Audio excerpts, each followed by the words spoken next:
Sama ka. Hi guys. 1, 2, 3, go. Hi guys! Dapat energetic. 1, 2, 3, go.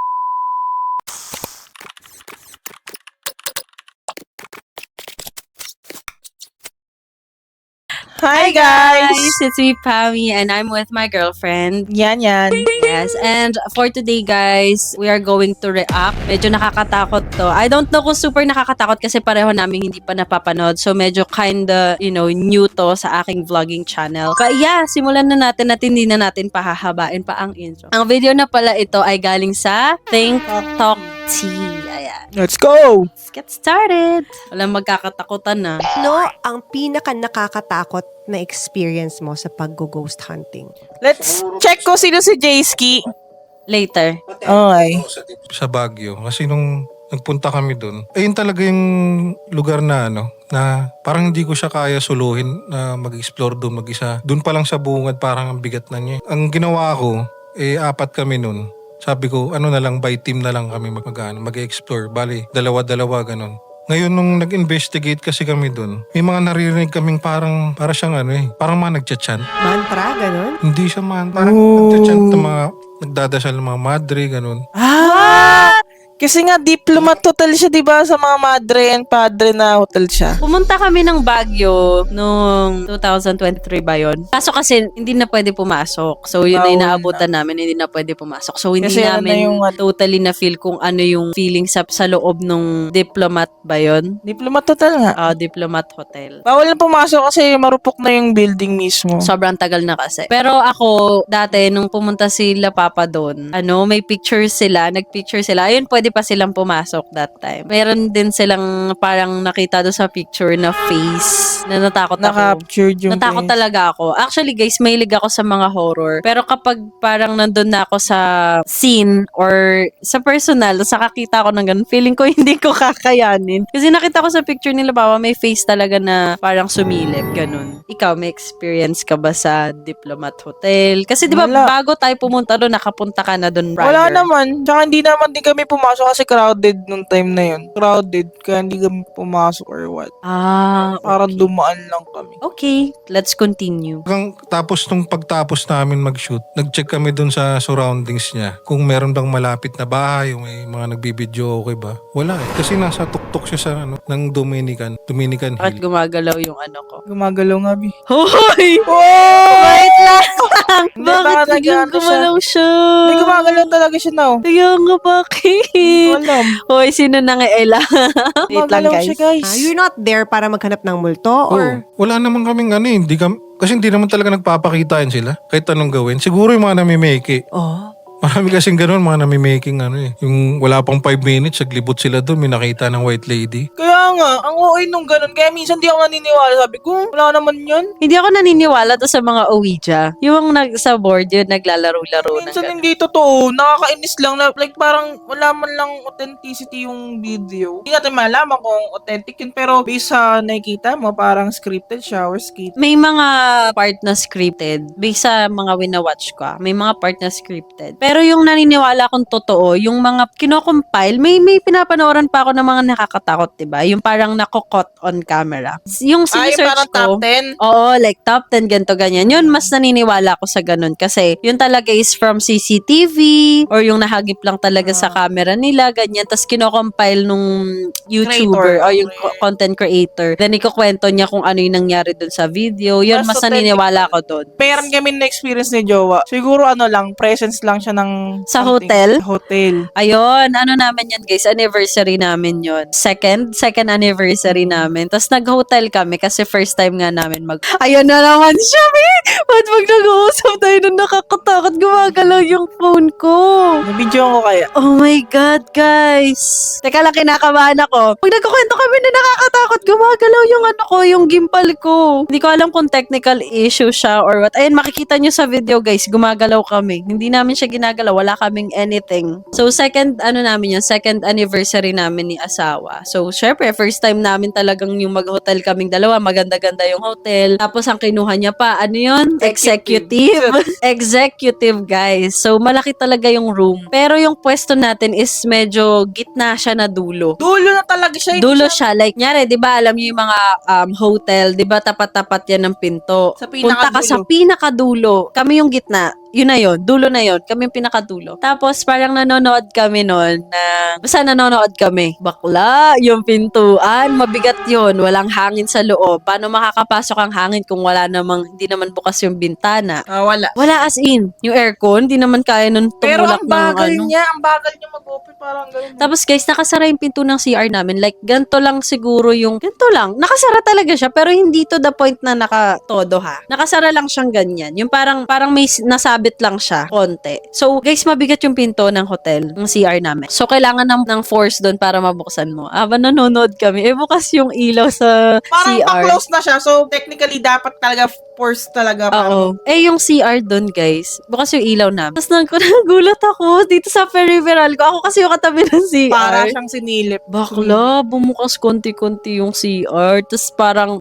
nag-chill. Parang kung nag-goosebumps ng konti. Tapos sabi ko, asawa yung pinto. Ganyan. Sinignan Parang niya rin. ayun na yung Bakla, gumagano na nikilabutan ako. Unti-unti siyang bumubukas ganun. As in, parang sumipat lang siya. may presence talaga din sa hotel. Hindi ako nakatulog nun. Ayun, hindi niya sa akin 2 sinabi days na... akong hindi nakatulog dun sa hotel na yun na maayos. Hindi niya sa akin sinabi na hindi siya makatulog. Kasi ako sarap ng tulog ko, guys. Kahit saan niyo ako dalhin, nakakatulog ako. Hindi ako Walang namamahay. kwentang kasama. Laging tulog yung puwet. Hindi ako namamahay. Marunong ako makatulog sa ibang bahay. Nakatulog lang ako nung binuksan ko yung bintana tapos medyo maaraw na. Nakakaramdam ako ng presence eh. Like parang may something dun banda sa pinto. At ito pa, nawawala yung iba naming gamit.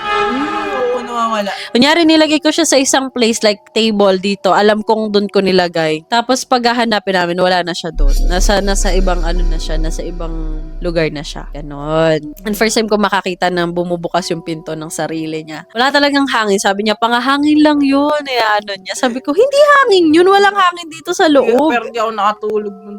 Ang aircon bakla. Dito nakatapat sa amin, di naman sa gilid. So pag mag-hotel tayo, doon lang tayo sa standard. Yung mga ano lang, yung mga... Ang laki pa naman ng room namin. Hindi din So, pala advisable na pag dalawa lang kayo. okay naman siguro. Baka lang may history yung yung pinagtayuan ng hotel. Kaya parang simula doon, parang pag mag-staycation tayo, parang ayoko na ng tayo lang. Bakit? Siyempre nakakatakot nga eh. Ayun yung nga yung kanina, yung sa Clark. Clark. Okay, specifically saang lugar sa Clark? Yung hospital mismo. Clark Hospital ang pangalan. Hindi, Clark Abandon Hospital. Yun ang pangalan niya, Clark Abandoned Oo. Hospital. Ayun talaga yung pagkakilala ng lugar eh. Guys, maraming multo sa sa ospital. Seryoso yun. Kasi dun maraming natetegi eh. So ako, kinikilabutan nga ako pagkasabi pa lang niya ng Clark Abandoned Hospital, kinilabutan na ako eh. Niniwala talaga ako sa mga mumudo. Parang feel ko nga, nasa labas pa lang tayo ng abandoned hospital, di na ako papasok eh. So it was not called Clark Abandoned. May iba siyang pangalan doon Dati araw. Clark Hospital parang may tawag pa dun eh.